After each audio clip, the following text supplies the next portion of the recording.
เผยสาเหตุโรงงานซีเมนต์จีนระเบิดผาเหตุให้ประชาชนเสียชีวิต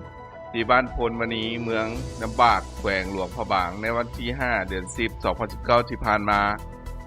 จากการรายงานของทานคำวอนแก้วลุนหนุนรองเจ้าเมืองน้ำบากแขวงหลวงพระบางเปิดเผยสาเหตุในครั้งนี้ว่าทุกครั้งก่อนจะมีการระเบิดหินองค์การปกครองเมืองได้แต่งตั้งคณะรับผิดชอบเพื่อลงติดตาม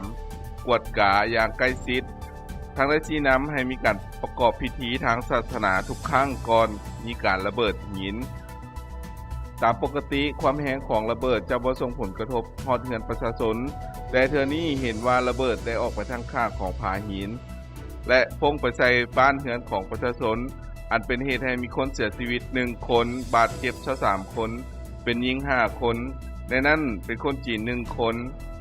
บาดเจ็บสาหัส8คนหญิง1คนและคนจีน1คน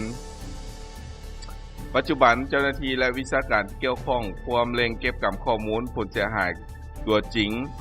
และจะมีการรายงานถึงภาคส่วนเกี่ยวข้องเพื่อเยียวยาประชาชนที่ถูกผลกระทบ